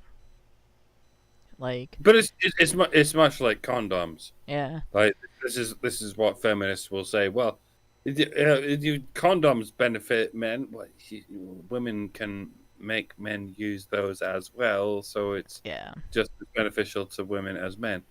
But vasal gel is the male equivalent of the vast array of options that women have that they can unilaterally apply to themselves without telling the partner about that sort of thing.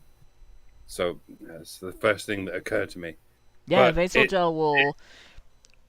gel will help create an environment in which fewer women have to rely on hormonal birth control in order to feel comfortable screwing around, or in order to feel comfortable having sex within their marriage when they can't afford or have a biological reason to not have another child.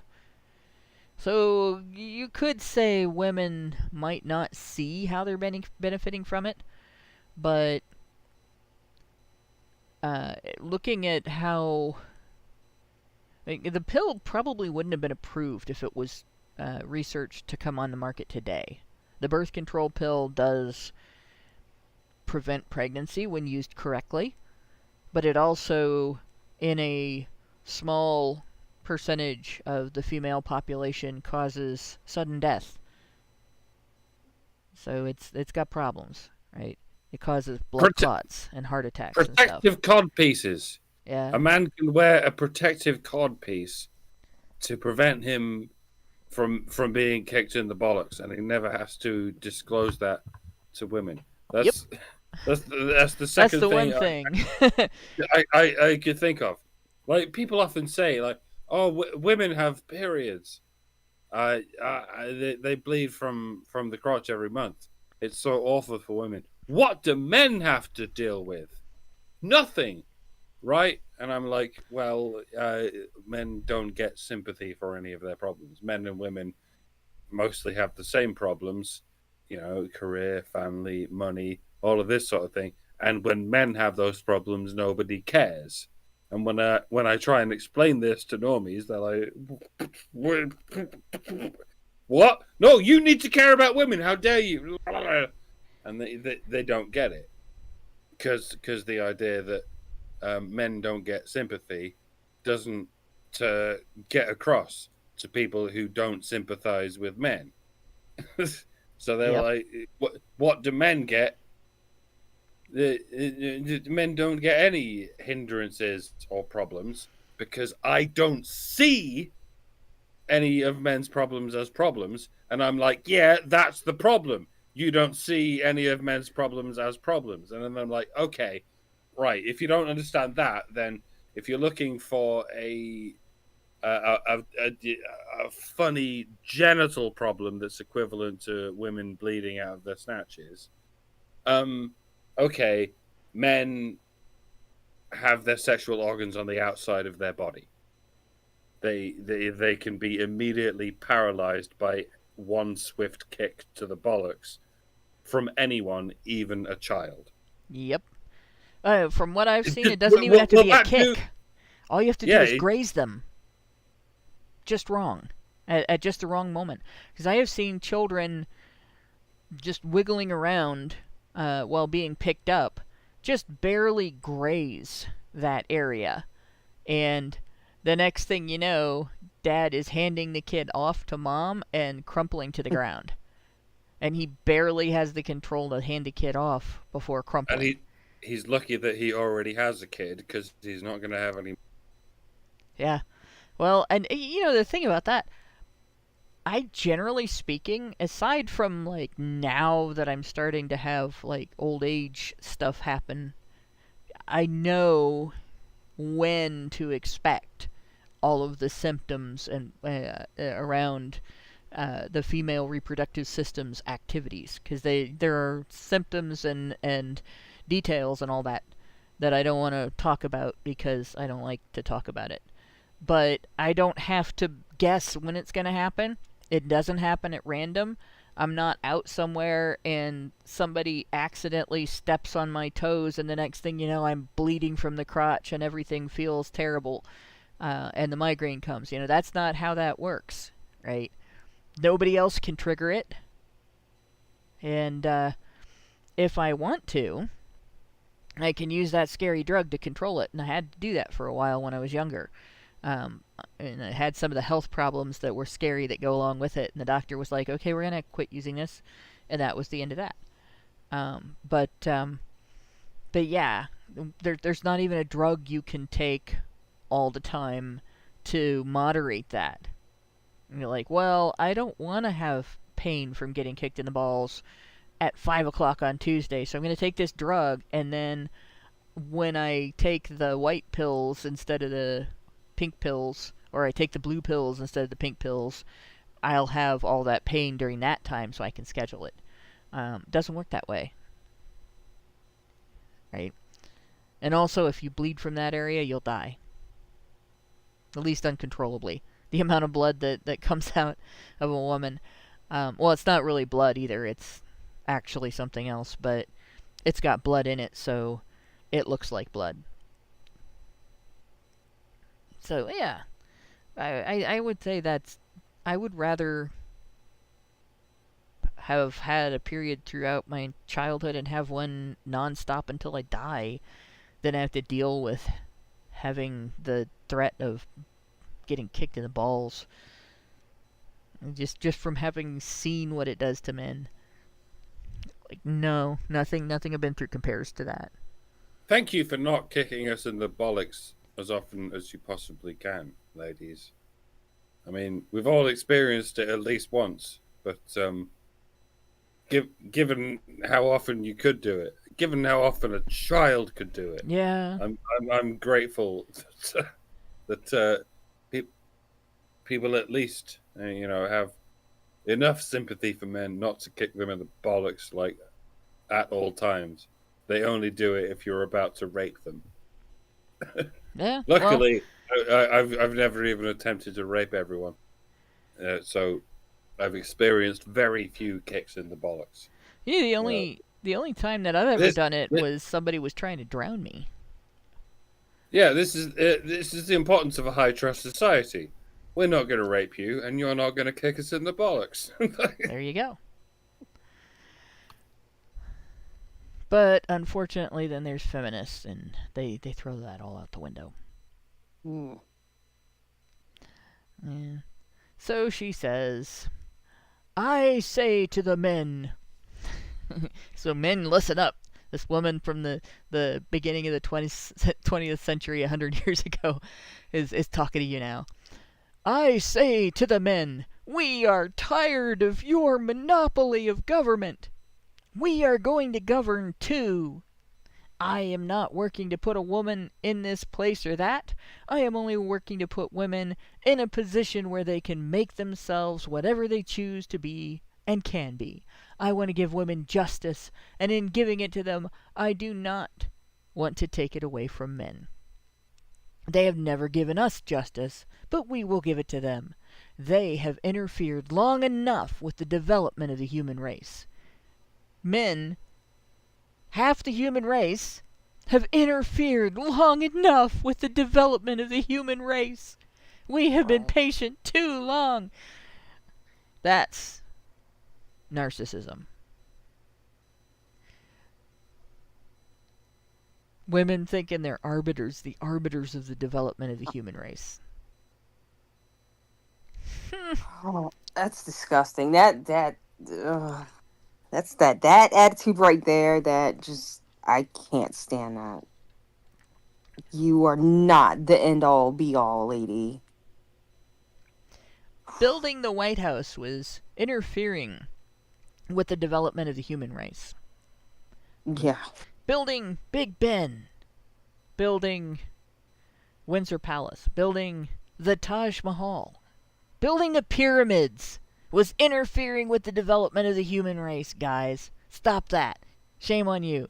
Building the mansions that she owned, including whichever ones that she lived in, totally interfering with the development of the human race, guys. What a bitch. Inventing the wheel. I'm sure men did that. We gotta figure out a way to make this work easier. Well, if we put this big log underneath and we just roll it, and then we add another one and another one so that it, once it rolls off of that one and we can just keep rolling. Actually, the real work was done by the man who invented the axle and the ability to create an entire vehicle with a platform to put things on. But yeah, you guys, quit interfering. Stop making things better. This woman is upset. Oh wait, that was 100 years ago. She'd be really upset now. She'd be probably whining about it on her smartphone all day.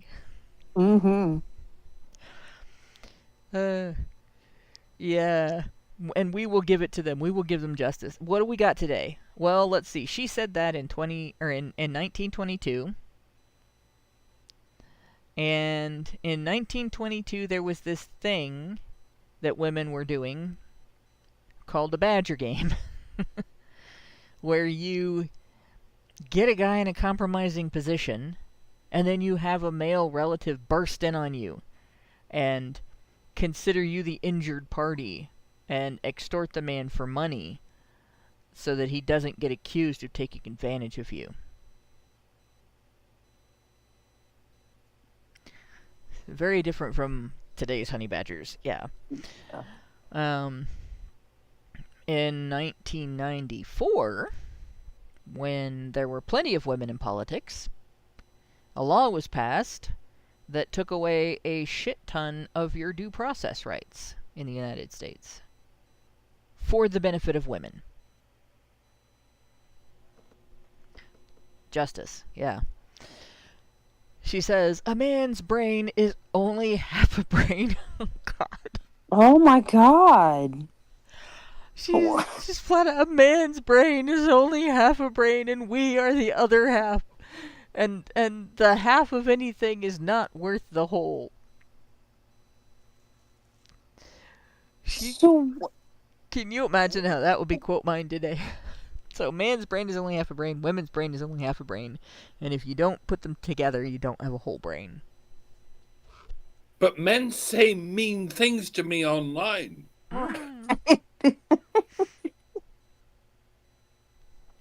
Fuck all of y'all.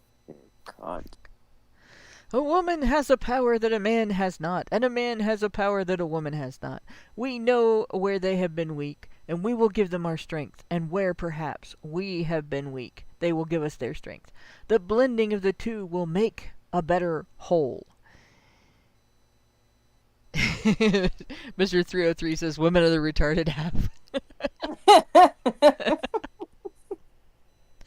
Oh. I mean, it sounds like a joke, but it sort of makes it. There's everyone. It's long been established that there are two halves of the brain: the right half and the left half. The right half deals with experiences. The left half deals with logic. That's an oversimplification, but that's largely how it works. The left brain deals with sort of mathematical higher brain approaches to I don't even know what the word is, and the right brain just deals with well, the right brain is artistic, the left brain is mathematical. That's the right brain is artistic, the left brain is autistic. There you go. Yeah. The left brain is your German Shepherd, and the right brain is a beagle. Yeah, they're right. It's honestly, it's not quite that black and white, but she almost had a good idea here. And then she went into the idea that, men and women are equally stupid and equally weak. Throughout civilized history, women have depended on men for everything. When I say everything, I don't mean to the minute detail of, wiping butts and putting shoes on. Like, women have always had their role, right? But in terms of safety, in terms of supply, and in terms of any type of advancement of technologies to make you comfortable, of any kind of social advancement regarding philosophies of how people are treated by other people, how communities are formed, how leadership is decided upon, and how the leadership treats the masses. All of that was hashed out by men. Women may have had, the opportunities to whisper in ears and so on in regard to that, but the rules that are followed by people with power in order to avoid just smashing all the people without power, those were set by men and enforced by men and paid for with men's blood and men's deaths. men's loss of limb, men living the rest of their lives with a stump for an arm or a leg. That was all men. And all men were subject to it. So no, men and women are not equally weak. And they're not equally strong either. Men have strengths that women can't even touch. And women have powers that men can't even touch. Women can manipulate men in ways that men can't touch in terms of manipulating women. Some men are pretty good at manipulation. But a woman who is savvy is totally beyond that. Might even manipulate him instead and let him think he's manipulating her until she has him where she wants him. Yep. Women are good for that. And some men have the intelligence to resist such things, but they are few and far between. Yep. Just like the men who have the foresight to protect their bollocks are few and far between. Yep. Because they don't expect women to just kick them in the bollocks, literally or figuratively. But most men, they just don't expect women to do that. Because they love women unconditionally, and they're like, there's no way she would kick me in the bollocks or in my brain bollocks. But they will, over and over again. Yep. And the difference in need is very profound, too. Women, because women have been cared for by men, both on an individual level and on a community level, throughout all of civilized human history, women need men. And I had to go through a thread today on Twitter, on X, and explain exactly how fucked our society would be if men just stopped. Just flat out stopped. We're not going to do anything anymore for the benefit of other people. We're not going to go to work. We're not going to do our jobs at all. We're not going to help anybody. Like, if that happened, electricity would be gone. Trucking would be mostly gone. Like, all of your utilities that you rely on to give you the supplies that you need to continue to live. Not just in comfort, but to live. Like, clean water type being able to live. Those would be completely destroyed. There are not enough women working in those industries to keep the facilities working, to keep the facilities operating, right? The food supply would be cut in a third at the farm level, and then the distribution of it would be damn near impossible because that would be cut even lower. There would be most of the work done to make it available in places where you go to get it. That wouldn't be getting done anymore because men do that. And by the way, even if the driver situation wasn't reduced, right, they would run out of fuel pretty quickly because almost no oil workers are women. And since there would be no electricity and there would be no oil, there would be no gasoline. And woe betide what would ever happen if men could produce babies without the need for women. Now, the opposite has been told to us as the case for a long time. For as long as I can remember, women have been telling me, women can theoretically at least produce offspring without men's help because all they need is 2 X chromosomes. And now that test tube babies are, obviously that's a simplified version of it, but given that all you need is 2 X chromosomes to produce a new baby, women could theoretically carry on producing humans forever without men's help. And so, yeah, people have been telling me this for my whole life. Women don't need men to produce babies. In theory, they could do it. and yeah, at least theoretically, this has been possible ever since the test tube baby thing, but it's never quite panned out like that. And I think it's because deep down women know that if there were no men, there would be no one to do all the hideous grunt jobs that women are neither willing nor capable of doing. But if it ever transpired that men could use genetic technology to reproduce babies, not just without a woman for the sake of the genetics, but not even with a woman for the sake of the womb, if we had artificial wombs and artificial ways of recreating the necessary X chromosomes, you women are fucked. Yeah. We will develop the Warhammer 40k future, in which all future humans will be male, and like, why would we bother with a slightly weaker, slightly more emotionally volatile version of human beings? And that's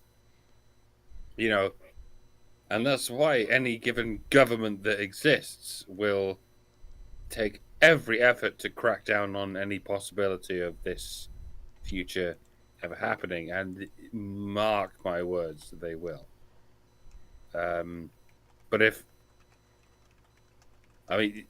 they can't hold it off, then we will get the Warhammer 40k future, and I really hope for your sake, ladies, you can come around to some kind of compromise that can prevent this from happening, because the moment we get artificial wombs and artificial ways of reproducing humans without women, y'all are fucked. Y'all are completely fucked. There's no You have coming no idea, back man. The more you look into it, the entire infrastructure would collapse.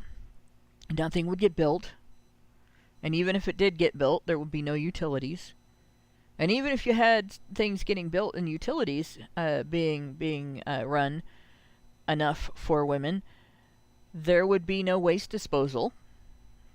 So the minute something went wrong with the landfill that you already have, women would just be, the trash would be piling up. There'd be no place to take it. Nothing would come and take it out of the dumpster. No one would be operating the thing that comes and takes it out of the dumpster. Right? Or nobody would come and pick up your trash cans and dump them into the back of the truck. Nobody would be driving that truck. And then, on top of that, the wastewater systems would be fucked. If women didn't die of starvation or exposure, they would die of cholera. It would be horrible. That's what would happen if aliens from outer space came and I don't know, beamed up all of the men on the planet and all of the boys on the planet and just left the women and girls. That's what would happen. At least in first world countries. There might be more capability among women in third world countries, but that's where we'd be. Right? We would lose all but something like 2%. It's less than 3% of the workforce in the industry that creates electricity and transmits it to your house or your apartment. Just that kind of thing. People don't think about that when they talk about the relationship between men and women. People talk about men depending on women as much as women depend on men, but about half the male population is involuntarily celibate. About half the population gets ignored completely by all women everywhere. Yeah, a world full of women and male narcissists will die on its arse within a couple of generations. It's happened. It's been uh, the vector of many a dying empire throughout history. But a civilization with only autistic men, it's never happened. But in theory, if it did happen, we could take over the galaxy. So, Mm-hmm. And that's the situation. At some point, there's going to be an inflection point. Yeah. So this woman's saying that, and I'm okay with either case. I quite want to stay on Earth. I don't trust outer space. It's really fucking scary. We can't fucking survive there. We can't even survive on any of the moons of Jupiter, like so many sci-fi Imaginarians have considered. But it could happen, and do you know the only way it could happen is if women died out, because technology got so quote unquote progressive to the point where we can do away with this ball and chain we call women. That's the only way it's going to happen, actually. So you'd better hope to fuck that it doesn't happen. Like I say, I would rather it didn't. I would just like to live on this earth as men and women for the 5 billion years we have left over on this planet. And maybe within that paradigm, we can explore the galaxy as men and women. But there's no way we're going to do that if we're just women and men who identify as women. That's not going to happen. Yeah. If all we are is women and men who identify as women, we are fucking doomed. Yeah. Within 2 or 3 generations, we're doomed. And then we can leave the fucking cockroaches to take over the earth. And then we'll see what happens in the next 5 billion years. Hey? The sad thing about it is, like, men don't need women. Not for survival, for sure. Yeah. We need them for reproduction. Yeah. And the moment that's no longer a bottlenecking factor, everything changes. And here's the thing. They have achieved cloning without an egg. Just two sperm. From mice, not from humans. But it's been done. And I don't think it's been done using 2 eggs. So, yeah, it's kind of the thing that women said that all you need is 2 X chromosomes. Well, no, actually, they've done it with two sperm. So there you go. But yeah, you can't even really say that women would be sad or men would be sad without women, because we have to look around the world today and look at the way that women treat men, and I would estimate probably about half of the male population has very little relationship with women. Like, they might have their family relationships with their mom or their sister, their cousin, whatever, but they don't have dating relationships with women. They don't have marital relationships with women. They don't have romantic relationships with women. They're not having sex with women. They're not even hooking up with women. They're just living their lives and doing their jobs and playing their video games or engaging in their other hobbies. And they're not really engaging much with women because women don't engage with them. And they are doing okay. They're surviving. And you can say, well, aren't they lonely? But if women are going to be abusive to them, then being alone is better. Being without women is better. Right? Women only can matter to men if women can refrain from being abusive. Men can matter to women even if they are horribly abusive. Women who don't leave in abusive relationships, some of them cite economic reasons. And the economic reasons they cite are financial dependence on the man. When men don't leave abusive women and they cite economic reasons, the economic reasons are the woman's dependence on the man and the state enforcement of his obligation to maintain that dependence.